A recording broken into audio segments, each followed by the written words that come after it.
And now, it's time for another Dice Tower review with Tom Vasel. Hey everybody, I'm Tom Vasel, and I am talking today about Aquatica, a great game. Watched my review last year. I really enjoyed it. At the time of me reviewing it, I hoped it would be a Dice Tower Essential, and indeed it is. Dice Tower Essential version is now out. Now, Cosmodrome published both these games, and as you can see here, not a lot of difference between them. So this is just a short video that's going to explain the differences between the two versions. This is probably for a very small subset of people who own the original and are wondering if they should change to this one. If you don't have either one and you're like, which one should I get the new one, and you'll see why in a second.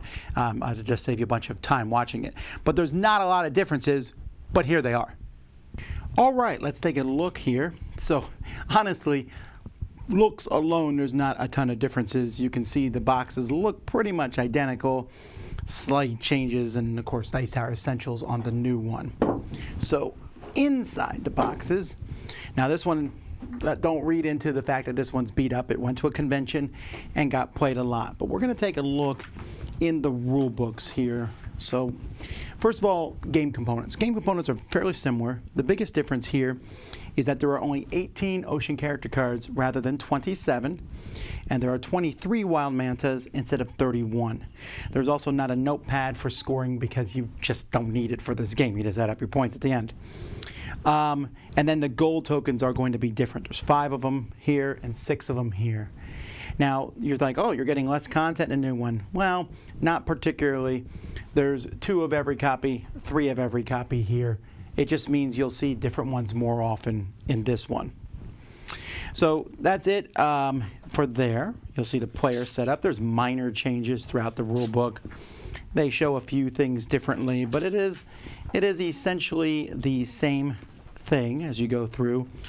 There's differences between how they explain some of the cards and some of the things that are going on, but the rules play essentially the same. Again, it's just minor changes. The main difference here is goals, which we'll talk about in a bit. The goals printed on the board are different. And then at the end of the new one, after we get to the very end here, there is an FAQ in the new rule book. That's pretty much it. Everything else is essentially the same. And so let's take a look at the boards. Okay, so first we'll take a look at the bottom of the board. The coins. Now, the new one just says 0, 1, 2, 3, 4, 5. Here, put the coins and no coins there. I don't know that that matters. That's a minor thing. But more importantly is the top of the board. And this is where you have the different goals. So they've changed these, and this does change the game a bit. This goal, you needed 8 character cards in your hand, and I mean you needed 10. Now you only need to have 8. That's a really big deal. The biggest deal is you need to have 5 unused mantas in the old one, which was kind of a wonky, weird thing. Now you simply just need 2 of the wild mantas to be able to do that. So that seems a little bit more straightforward to get 2 wild manas. Here you need 5 locations on your player board, which is a little bit different than the original one, which was you need to have 4 of the same type. Here you just need to have 5 in total, which again helps out a little bit more. If that's something you're going for, you can go for this. This you may not be able to because you might take one type and then that type doesn't show up for a while. And this goal is exactly the same. Player boards are pretty much identical, but the biggest change in the game are the goal tiles. This is by far the biggest change. There's only 5 in the new one and 6 in the old one. They're all double-sided, so it's a difference of 10 and 12. The new ones are very clear.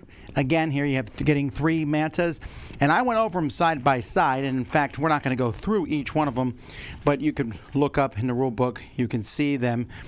I think the new ones make more sense. I didn't have a problem with the old ones, but if I had to choose one, the new ones are much more like having 3 or more wild mantas. That's something that's fun to try to do. And recruit a character that costs 5 coins, that's a little bit Well, that's the same one on both. Let's just say that one's pretty normal. But there are some on here like spend 5 more coins from location cards and our mantis this turn. That's a little wonky and confusing from the old one. The new ones are much more straightforward. So, like I said, this is the biggest change and the one I like the best. Other than that, there's a lot of similarities to the games. I know that they changed some of the locations in the new one. This is the old insert, which I really liked. I like that mana ray. And happily, they kept it the same in the new one. Now, one thing I'm a little unhappy with is the manta rays themselves. So these are the old ones here, and the purple's hard to read, and so I'd hope they would change that. Now, they did. So you can see it's slightly easier to read, but I don't know. I still wish they hadn't used purple per se. On the camera here, it looks pretty good, but to your unaided eye, I found these older ones pretty hard to read, and the new ones aren't much better. As you can see, when you look at other colors like the green and orange, they really pop. And I wish they used pink or something for these.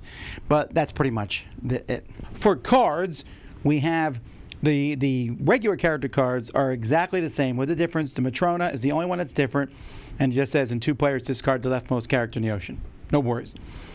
This one, they nerfed the Mantis leader slightly, where it used to get 2 power, now only gets 1. But it was pretty powerful. I don't know. And then there's 2 of the leaders, 2 of the kings. They made both of them better. Saul the Great now lets you... I'm sorry, they made him worse. You can no longer play a character. They nerfed him slightly, and they also nerfed her slightly. You can no longer copy the effect of somebody else. So I think that maybe these were just too powerful. This is the kind of thing that I'm never really up on. I play games, but I can't tell that something's uber powerful. But I guess after play testing, they decided.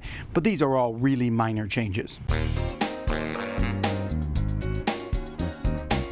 So there you go, mostly streamlining in the new one. That's pretty much it. So I know Arcane Wonders would tell me, hey, tell everyone to go get the new copy. But if you have the original one, I don't know that you need to upgrade. It is minor differences. The main differences is the bonuses, and I have to be honest, I really like the changes there. The not having to explain that one bonus is like, oh, good. It just seems more easy to get to, but it's all minor streamlining. But I will say, if this is all beat up like mine is, and you're thinking about upgrading, yeah. But really, whatever one you have, this is an amazing game. Like I said, go watch my review for it. So some small changes, but now you know what they are. That's Aquatica.